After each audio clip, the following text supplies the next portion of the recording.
Hi, you guys. So, um, today, um, well, today I just wanted to give you an update on my mom and the things that are happening so far in my life.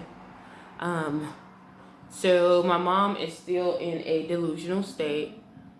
She still thinks that I am another person's child. Sometimes she does go into those, oh, it's 9/11. Okay. No, 7/11. Sorry. I don't know why I thought it was 9. 7/11. Okay. So, 7/11. I don't know why I stopped that. But anywho, she still thinks that I am someone else's child and that my whole family has set her up 12 years into believing that she was my mother and she's been taking care of me 12 years without um without knowing that, and she's been in my life since, for 12, yeah, and paying and taking care of me. So if you guys don't know, my mom has schizophrenia. um she was in prison for 15 years of my life, so that was impossible. So if you're new to this channel, thank you so much for joining in. um Definitely look back at the other videos. There's a lot to even catch up on. Right now, I'm just giving you guys an update on how my mom is and why I haven't recorded or heard any voice things from Richmond Hospital. Um, so you guys know that one of the main reasons why I went back into pageantry is to bring awareness to this obstacle, and excuse me, and to follow my dreams, as far as going back and competing and being the person that God has called me to be. Some people are against pageantry because of how they believe that it makes people go out of character and they act very inhumane and not nice to other people. They're very vain, and I'm not gonna say that that's not true because I've seen it happen. So, but for the most part, it is not. It takes so much more than that. And if you're only given one side of something, then it's that's not a fair cost, and that's on any side. You don't want to have all good. You don't want to have all bad. You want to have the truth, and the truth is comprised of both the good, the bad, the ugly, the beautiful, the not so, the nooks and crannies. So um, that's what I wanted to show um, during this time. So me actually winning the crown of All American Miss is giving me more of that opportunity. I think I've been showing that even before, shedding some light on certain things. Girl, what's wrong with you? My dog tripping out here. What's wrong? What's wrong, Lulu? Look at her. She said, I don't know what she upset about, but she is not feeling it, y'all. Not feeling it. Oh, you want some snuggles? Okay. So, you just want some attention, huh? She just wants some more attention. So, that's what I try to, show and give a little bit more of that, shed more light on it, I guess. Shed more light on it. Most people, especially during this time, the most recent documentaries of pageantry is with Honey Boo Boo, and you don't really see the adult side of pageantry. When you're looking at the children, most of the times you'll see some of the children act a certain way, but we know that children act a certain way based off of how they were raised and what environments they're in, just like adults. But in adulthood, it's a little bit different because now if you had time to develop properly and taking some time to work on yourself, you have a better feel of how to react and how to act in the world, how to what you want to do in the world and show the face that you want to show to the world. So yeah, that was my that was my goal. Now that I actually got back into it, and like I said, I didn't think that the first pageant that I got back in that I was gonna win. But I guess that was God's favor. I'm not saying guess. I know that was God's favor for me to actually come back with the title. Especially since I left, y'all, I'm gonna have to do a story time on that, because I literally had like barely enough clothes. I literally had to make some of those items myself. I had to shop at the Salvation Army. I have no shame in my game. I am a Salvation Army shopper.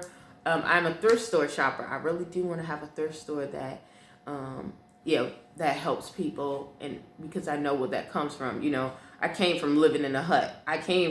So that part, you don't see those parts of pageantry. You usually see the parts where either they're on this farm and they're able to save a lot of money and to buy dresses and things like that, or you see the guy who's working all the time and the mom's at home, making up the girls and making up, or they're, they have money themselves and they're putting themselves into it. But it's so many other facets, so many other voices into pageantry that we don't hear about. So like I said, that was something that I wanted to show. It also has a connection with what God was showing me that I needed to do, because I am a person who is a ambivert, and more people would look at me. If you see me talk, you would think that I'm an extroverted person, because I know how to facilitate and navigate through life speaking to people. I have really good communication skills, which it took me some time to work on, y'all. Especially with speech and everything else. But I am very much introverted in most aspects of my life.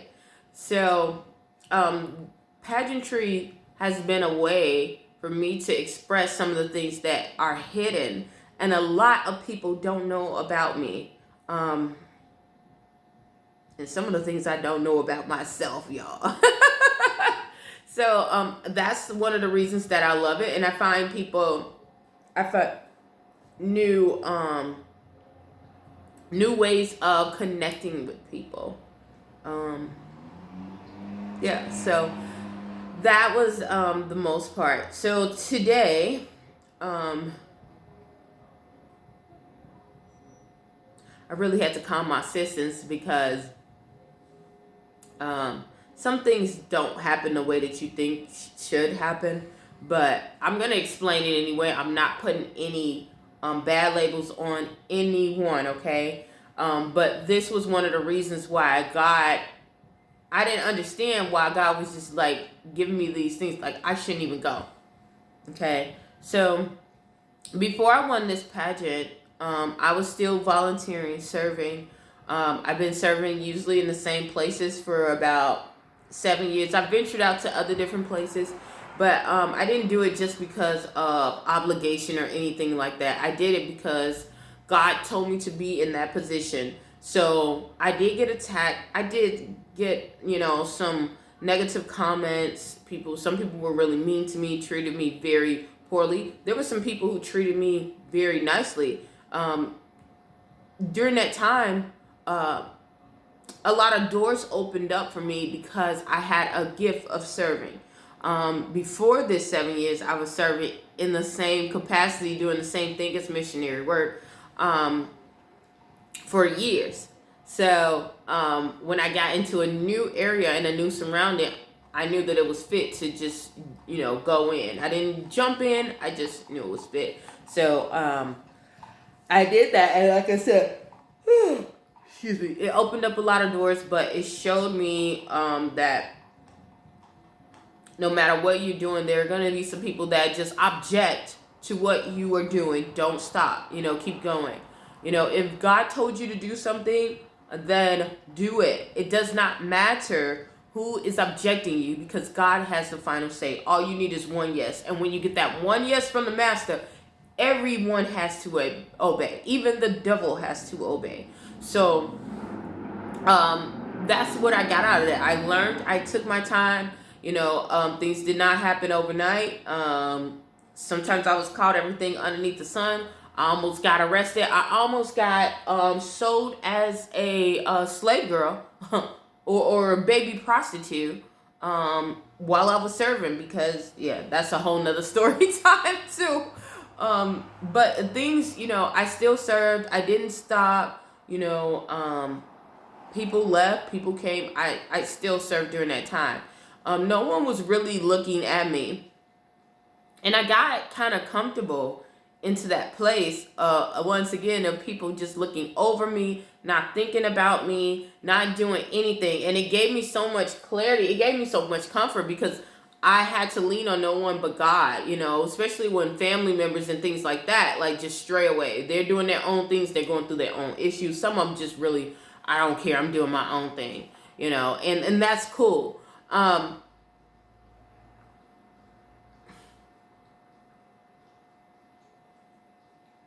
But I had that time to lean with God. So when God exposed me and put me on this national platform, and when people were seeing me on television and seeing me in the newspapers and things like that, back again, it gave me an overwhelming sense of gratitude and humility. But it also showed me that, I didn't need the whole crowd to get to the crown. I didn't need the whole crowd to get to the crown. And some people need to understand that and to hear. Sometimes God will place just the right people. He will place the right amount of people. And you might have 2, 3, 4, 5, 9 people in your life that's going to help you and catapult you to the right place. Some of these people who are smiling in your face are not there to help you. They're there to congratulate you, but they're not going to be there on the rough time. So don't lean on them. And don't even lean on the people that he sends to you. Lean on God to navigate your life. And you will see, when you go that way, you will be okay when obstacles come your way. I'm not saying that life is perfect, but I felt so much contempt and so much passion and so much humility and so much gratefulness to see that, because God can move mountains without the people that you think are going to help you. And I saw that through this time. If God appointed you to be something, you're going to be that. Think about Joseph when he was, dealing with his obstacles.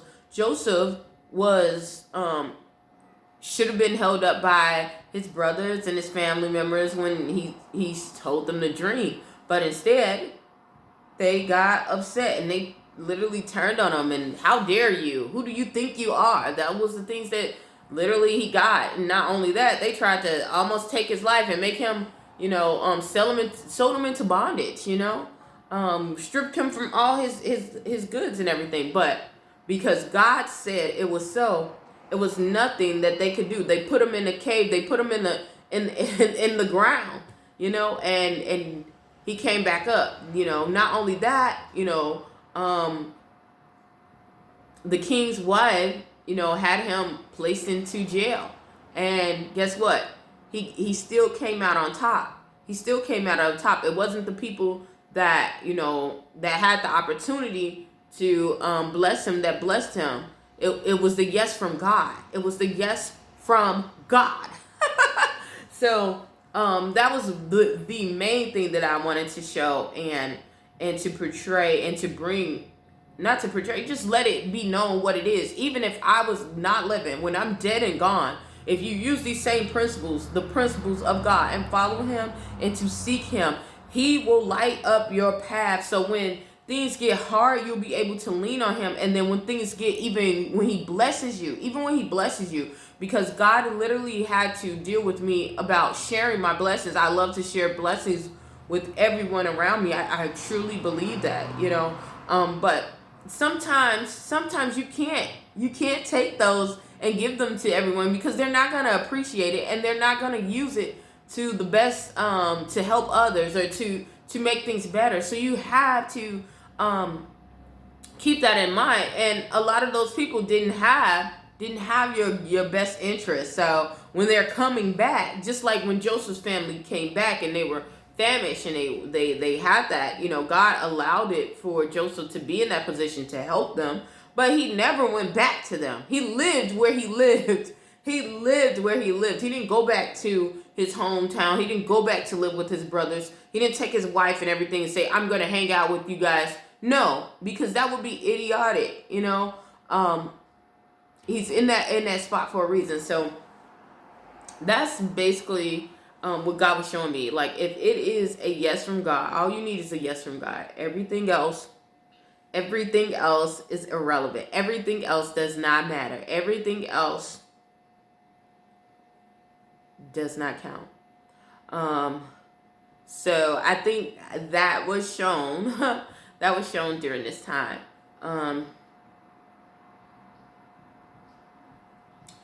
So yeah. Hopefully I get the opportunity to navigate and to explain a little bit more about my cause, which is running the race. I think I'm gonna make another YouTube channel just because this one is a little bit compact. And God had already told me I was being disobedient, because I honestly didn't think, I thought I was at the end of my ropes. But just when you feel like you at the end, God just boom shows up. But I feel the need to make another page and to tell the story and to show people what really goes on. And not only that, to show people that you don't have to be a clown. It seems like our society has welcomed the clowns and people who just do crazy stuff, you know, instead of sound things, sound doctrine, truth. Real truth. You know, truth will change you. Truth will transform you. And you don't have to fabricate it. You don't have to make it into something different. That is the main thing that I always try to say. Truth can stand on its own. You want to be the wolf that can stand on his own. You know, you want to be that. You don't want to. It's okay to run in packs. It's okay to be around other things. It's okay to do that. But you want to be able to, if push come to shove, to stand on your own. Can you do that? Can you do that? And that was something that God showed me that I could do. So with that, I'm going to get off of here. Hopefully something I said or done will help you on your journey. Please stay tuned to Journey to Jerusalem. And thank you so very much. Bye.